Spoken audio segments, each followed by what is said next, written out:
रतनपुर गांव में एक गरीब किसान रामू अपनी बीवी सरला के साथ रहता था। सुबह के वक्त मिट्टी के छोटे से घर में चूल्हा जल रहा था, जिस पर लोहे की कढ़ाई में थोड़ी सी सब्जी पक रही थी। अचानक दरवाजा खटखटाने की आवाज आती है। अरे इतनी सुबह सुबह कौन इतने जोर जोर से दरवाजा पीट रहा है?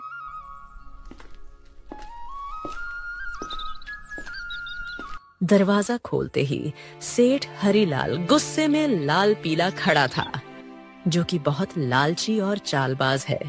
वह हर किसी से 2 गुना ब्याज वसूलता था।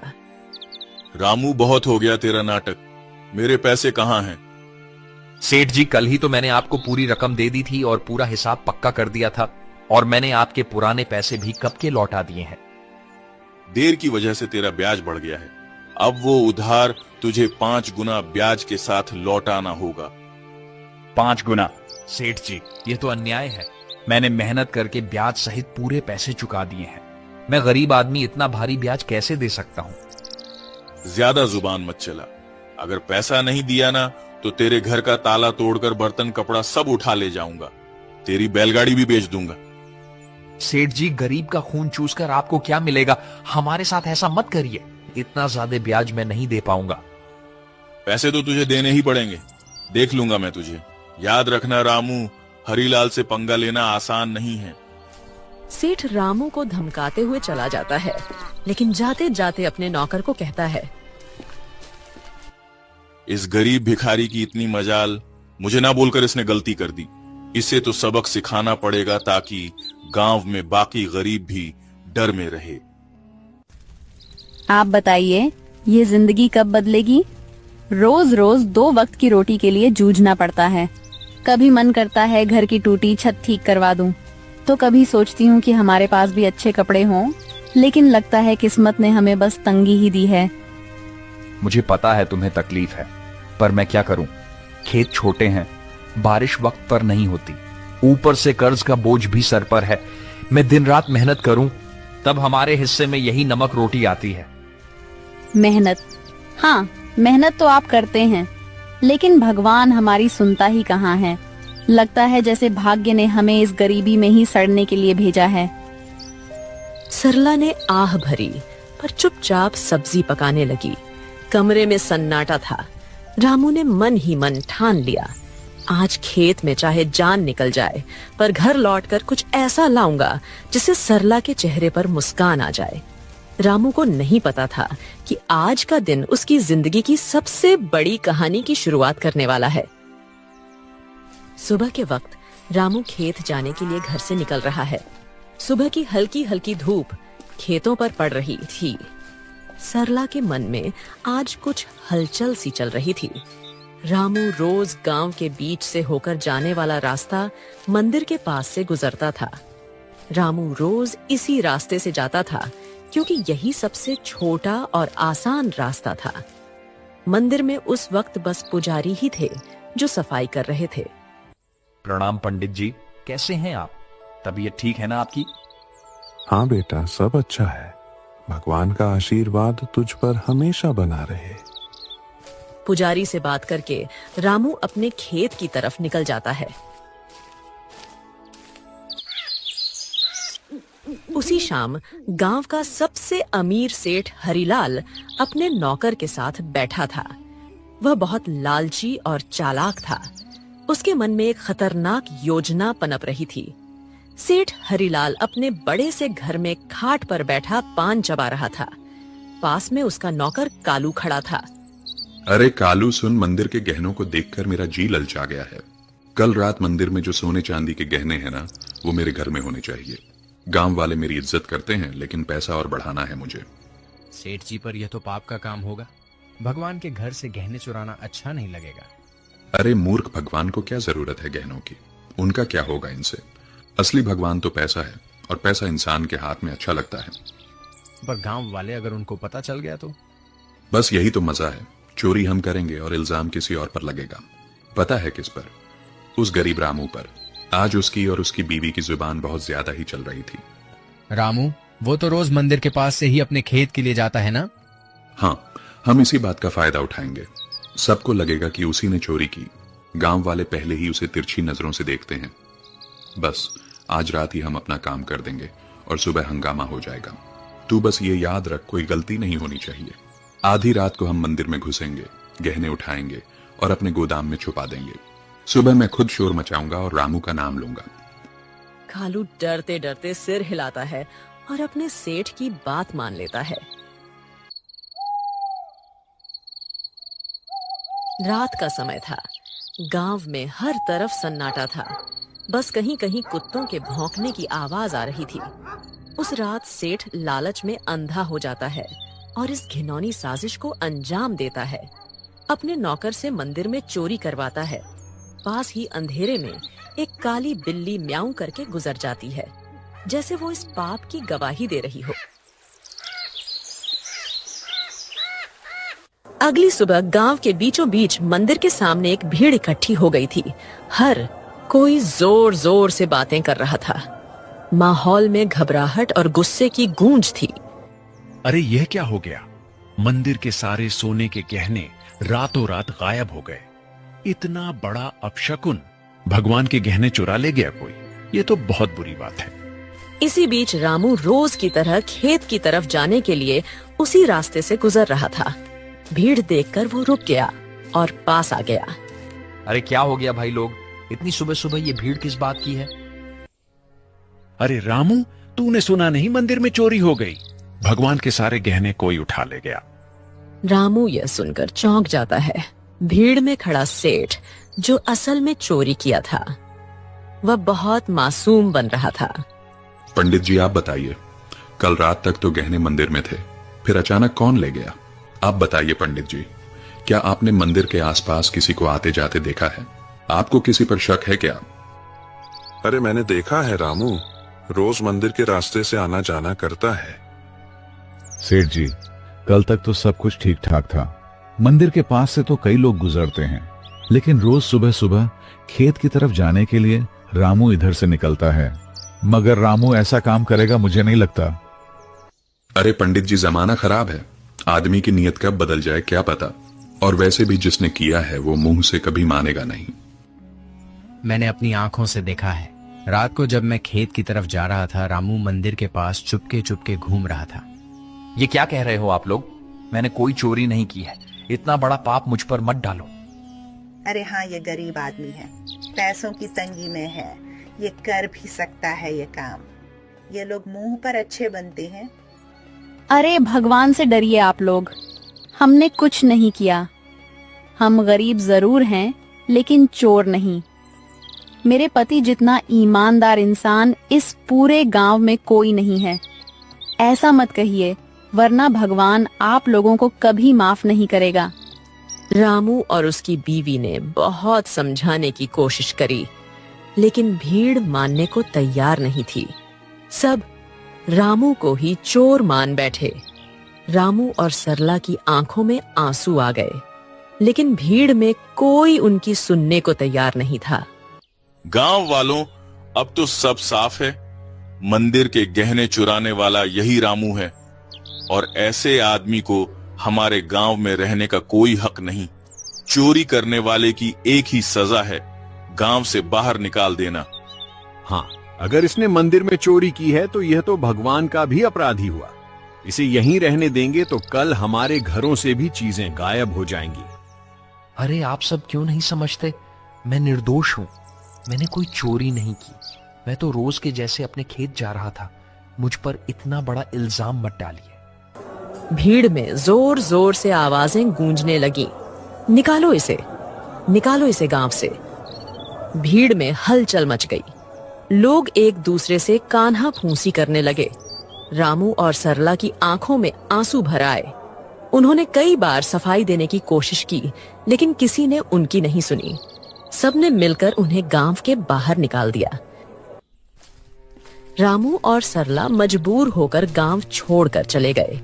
रामू और सरला रोते रोते गांव छोड़ चुके थे। गांव के बाहर एक सुनसान जगह पर टूटी फूटी झाड़ियों और कंटीली झाड़ियों के बीच एक पुरानी पड़ी झोपड़ी मिली। मजबूरी में वहीं उनका नया घर बन गया।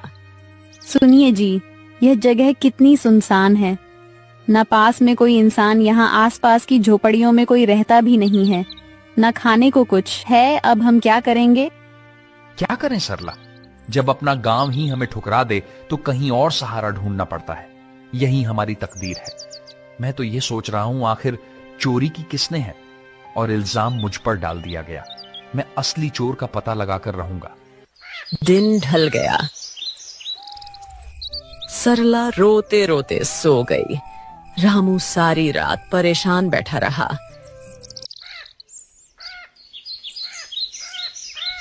अगली सुबह जब रामू उठा तो उसने देखा कि सरला रो रो कर भूख से कमजोर हो गई है। सरला, तुम यहीं रहो, मैं कुछ खाने के लिए लाता हूं, फिर अपने खेत जाऊंगा दूसरे गांव से होते हुए। तुम दरवाजा अंदर से बंद करके आराम करो। इतना कहकर रामू जंगल की ओर चल गया।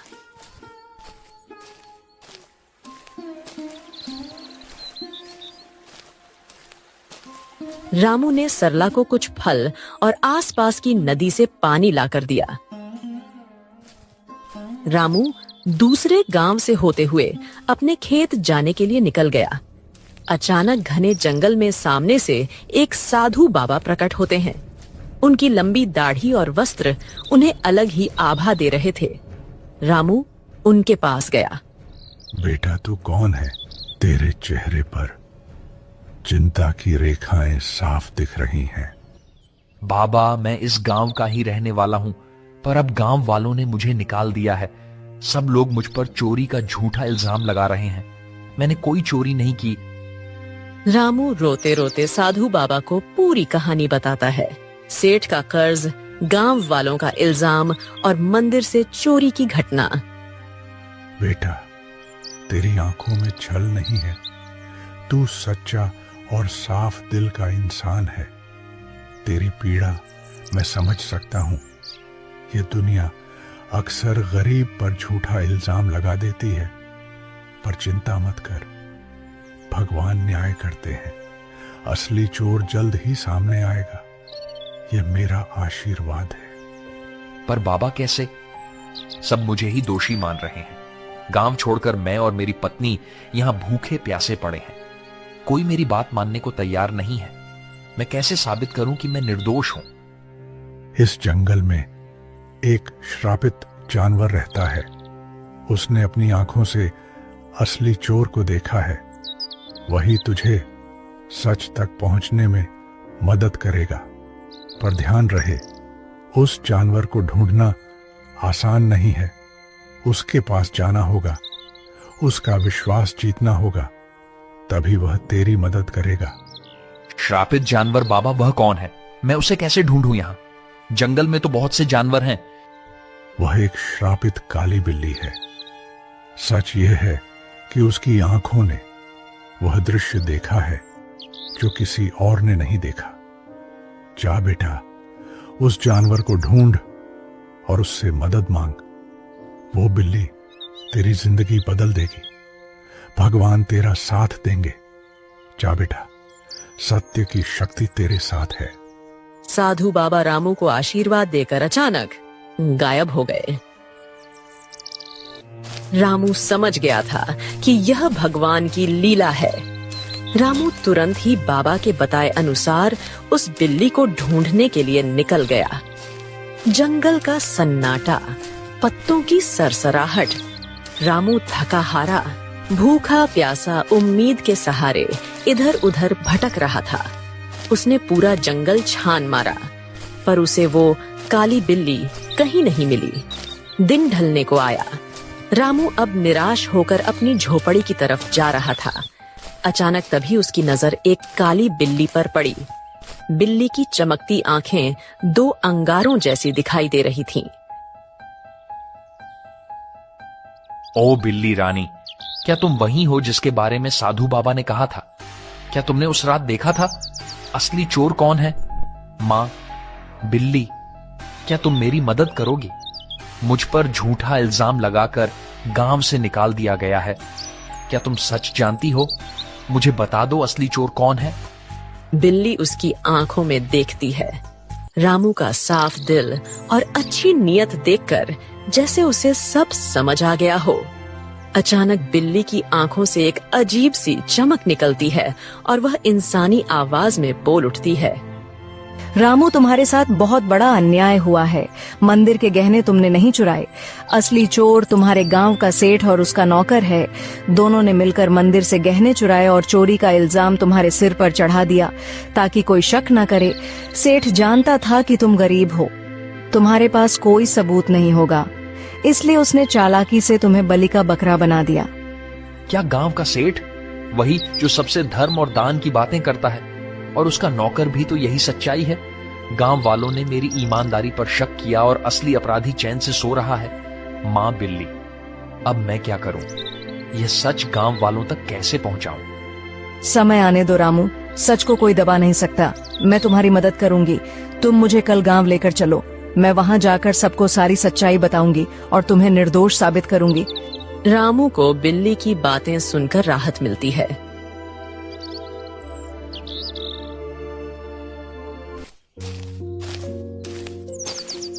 वह घर जाकर सरला को पूरी बात बताता है।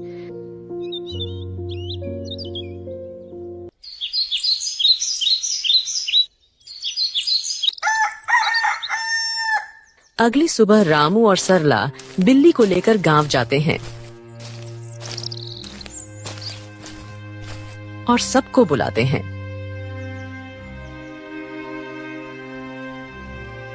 गांव वालों, आप सबने मुझे चोर बोलकर गांव से निकाल दिया था, पर असली चोर अभी भी गांव में ही बैठा है। आज मेरे पास एक गवाह है जो मुझे निर्दोष साबित करेगा। गांव वालों सुनो, असली चोर रामू नहीं है। मैंने अपनी आंखों से देखा है। मंदिर के गहने सेठ और उसके नौकर ने मिलकर चुराए हैं। अगर तुम्हें यकीन नहीं होता तो सेठ के घर जाकर देखो, मंदिर के गहने वहीं मिलेंगे। अरे, यह बिल्ली बोल कैसे रही है? चलो हम जाकर देखते हैं सेठ के घर गहने हैं या नहीं। वैसे भी सेठ ही हमें हमेशा धोखा देता रहा है। बिल्ली को बोलता देख सब चौंक जाते हैं और गांव के कुछ लोग सेठ के घर जाते हैं। उनको गहने सेठ के घर में मिल जाते हैं। अब पूरे गांव में बातें होने लगी। सेठ चोर है, सेठ चोर है। सब बोलने लगे। सेठ ने चालाकी से अपने नौकर को इशारा करा और सारा इल्जाम नौकर पर डाल दिया। अरे नहीं नहीं, मैं चोर नहीं हूँ। ये सब मेरे नौकर की करतूत है। उसने ही चोरी की है। मैं तो खुद हैरान हूँ। झूठ मत बोलिए सेठ जी, आप सबसे ब्याज में 4 गुना पैसे वसूलते हो, अब चोरी भी करवा रहे हो। ठीक है, अगर तुम सब कहते हो तो इस नौकर को सजा मैं दूंगा, क्योंकि यही असली चोर है। मुझे इस बारे में कुछ नहीं पता था। सेठ ने पूरे गहने वापस मंदिर में रखवा दिए। अब गांव में उसकी कोई इज्जत नहीं करता है। पूरे गांव वालों ने रामू से माफी मांगी। उन्हें अपनी गलती का एहसास हो गया। सबने पूरे आदर सम्मान के साथ रामू और सरला को गांव वापस बुलाया।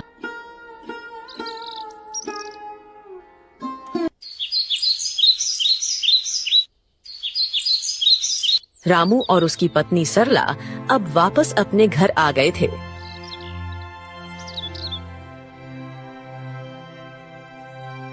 शाम का समय, हल्की ठंडी हवा चल रही है। रामू बोलने वाली बिल्ली के साथ खेत की तरफ जा रहा था।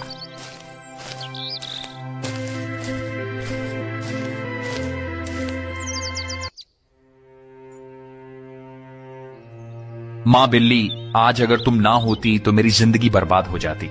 तुम्हारे ही कारण ही मुझे इज्जत वापस मिली। तुम्हारा बहुत बहुत धन्यवाद। रामू, अब मुझे तुमसे एक आखिरी बात कहनी है। अचानक तेज रोशनी बिल्ली के चारों ओर फैलने लगती है। बिल्ली चमकने लगती है और पल भर में वह एक सुंदर अप्सरा में बदल जाती है। रामू आश्चर्य से पीछे हट जाता है। अरे ये क्या हुआ? तुम अचानक अप्सरा कैसे बन गई? कौन हो तुम? हाँ रामू, मैं एक अप्सरा ही हूँ। मुझे स्वर्ग से श्राप मिला था। मैं इस श्राप से मुक्त होने के लिए ही धरती पर आई थी। जब तक मैं धरती पर किसी सच्चे और भले इंसान की मदद नहीं करती, तब तक मैं इस बिल्ली के रूप में ही रहती। तुम एक सच्चे और ईमानदार इंसान हो, इसलिए तुम्हें बचाकर मैंने भी अपना श्राप तोड़ दिया। अब मुझे मुक्ति मिल चुकी है। तुम्हारी ईमानदारी और भलाई ने मुझे श्राप से मुक्त कर दिया है। तुम्हारा बहुत बहुत धन्यवाद रामू। मैं बहुत खुश हूँ। मैं तुम्हें वरदान देना चाहती हूँ। तुम्हें जो चाहिए बेझिझक कहो। रामू की आंखों में चमक आ जाती है। वह भावुक होकर अप्सरा को प्रणाम करता है। देवी, मेरी जिंदगी गरीबी से घिरी हुई है। मैं दिन रात खेतों में मेहनत करता हूँ, मगर फसल कभी अच्छी नहीं होती। ऊपर से कर्ज का बोझ है। मेरे परिवार के लिए 2 वक्त की रोटी जुटाना भी मुश्किल हो जाता है। रामू, मैं तुम्हें वरदान देती हूँ। तुम्हारी परेशानी अब समाप्त होगी। जंगल के बीच में एक लाल फूल के पौधे के पास एक चमत्कारी फल का पेड़ है। वह पेड़ स्वर्ग से आया है। उस पेड़ का फल सिर्फ ईमानदार इंसान ही खा सकता है। तुम वहाँ जाओ और वह फल खाओ। तुम्हारे खेतों में समृद्धि होगी, कर्ज मिट जाएगा और जीवन खुशहाल हो जाएगा। बस याद रखना, तुम हमेशा इसे ही रहमदिल रहना, वरना तुम्हारी जिंदगी वापस वैसे ही हो जाएगी। सुखी रहो रामू। अब मैं चलती हूँ, अपना ख्याल रखना। रामू को वरदान देकर अप्सरा अचानक गायब हो जाती है।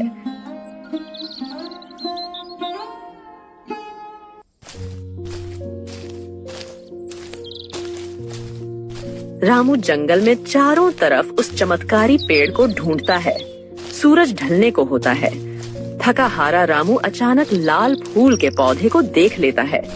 रामू धीरे धीरे आगे बढ़ता है और देखता है कि पौधे के पीछे एक सुंदर चमकदार पेड़ खड़ा है। पेड़ की टहनियों पर सुनहरे फल चमक रहे हैं। रामू श्रद्धा से पेड़ के पास जाता है।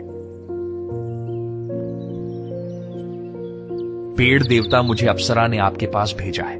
मैं गरीब किसान रामू हूँ। क्या मैं आपके फल खा सकता हूँ? अचानक पेड़ से आवाज आई। रामू, मुझे सब पता है। तुम सच्चे और भले इंसान हो, इसीलिए अप्सरा ने तुम्हें यहाँ तक पहुँचाया है। तुम मेरा एक फल खा लो, तुम्हारी सारी परेशानियां मिट जाएंगी और तुम्हारा जीवन खुशहाल हो जाएगा।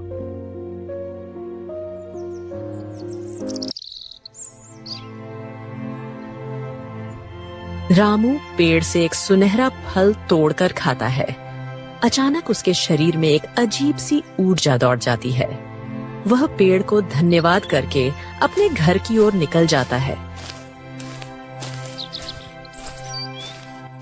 और जैसे ही वह घर के पास पहुंचता है, उसकी झोपड़ी एक सुंदर बड़ा आलीशान घर में बदल जाती है।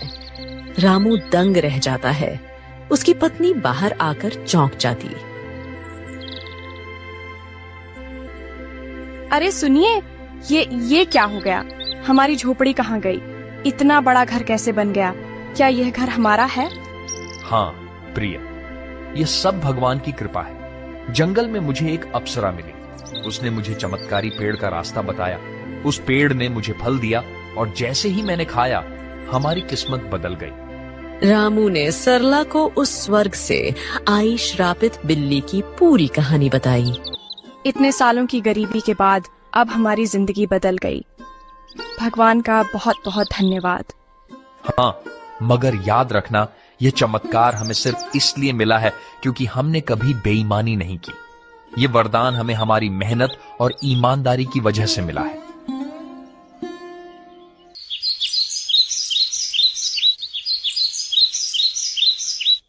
अब रामू और सरला अपने नए घर में खुशी से रहने लगे। पर रामू अब भी साधारण कपड़ों में ही रहता था। उसके अंदर जरा सा भी घमंड नहीं आया। उसने हमेशा उस अप्सरा की बात याद रखी। अब रामू गांव में सबकी मदद करने लगा। उसके घर में हमेशा अनाज भरा रहता था और मेहमानों के लिए दरवाजे खुले रहते थे। वह गांव के सारे जरूरतमंद लोगों को अनाज बांटता था। सारे गांव में रामू की बातें होने लगी। हर कोई अब रामू की बहुत इज्जत करने लगा था। एक दिन गांव वालों को रामू की तारीफ करते सेठ हरिलाल ने सुन लिया।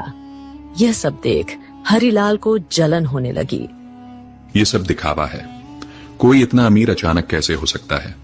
जरूर इसके पीछे कोई बड़ा राज है। अगर यह ऐसे ही अमीर होता रहा तो गांव में मेरी इज्जत तो मिट्टी में मिल जाएगी।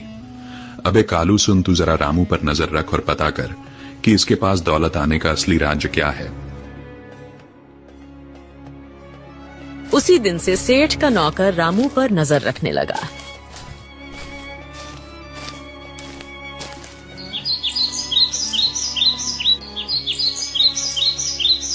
एक दिन सेठ का नौकर रामू का पीछा कर रहा था। उसने देखा कि रामू जंगल में जाकर उस चमत्कारी पेड़ से बात कर रहा है। कालू चुपके चुपके रामू की सारी बातें सुन रहा था।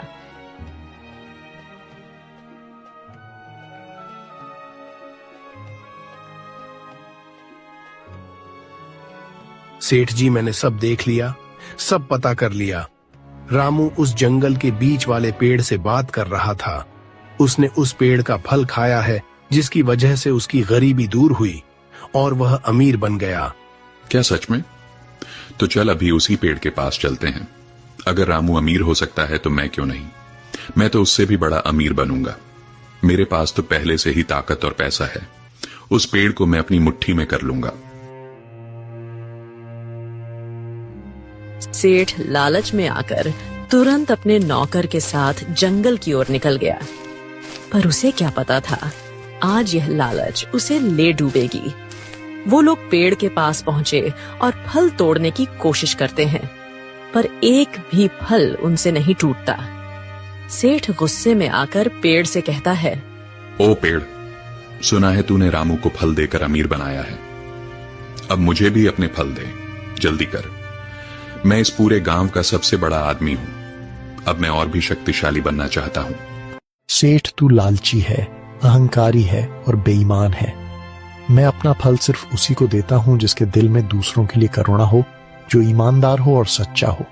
तेरे दिल में सिर्फ लालच और घमंड है, इसलिए तुझे कभी यह फल नहीं मिलेगा। क्या कहा? तू मुझे फल नहीं देगा? अरे मूर्ख पेड़, अगर तू मुझे फल नहीं देगा तो मैं तुझे जड़ से काट दूंगा। तेरे जैसे 1000 पेड़ मैं खरीद सकता हूं मैं। अब तू देख, तुझे काट कर मैं तेरे सारे फल ले लूंगा। अबे कालू, कुल्हाड़ी उठा और इसे काट डाल। गांव जाकर उस रामू को भी आज मैं खत्म कर दूंगा। कालू भाग कर जाता है और कुल्हाड़ी लेकर आता है। सेठ पेड़ को अपने पैर से मारने लगता है और उसका नौकर कुल्हाड़ी से पेड़ काटने की कोशिश करता है, लेकिन कुल्हाड़ी लगते ही चिंगारियों में निकलती है। अचानक आसमान से बिजली गिरने लगी और तेज हवा चलने लगी। ठहरो, तुम दोनों को अपने लालच और पाप का फल अब यही मिलेगा। तुम्हें दूसरों की मेहनत और भलाई से जलन थी, अब तुम्हें इसका परिणाम भुगतना होगा। अचानक पेड़ से एक चिंगारी निकलती है। सेठ और उसका नौकर वहीं जलकर राख हो जाते हैं। सच्चाई और ईमानदारी की राह चाहे कितनी भी कठिन क्यों ना हो, अंत में जीत हमेशा अच्छाई की ही होती है। लालच और बेईमानी इंसान को कभी सुख नहीं दे सकते। भगवान भी उसी का साथ देते हैं जिसका दिल साफ हो और जो दूसरों की मदद करता है। इसीलिए हमें हमेशा नेक रास्ते पर चलना चाहिए।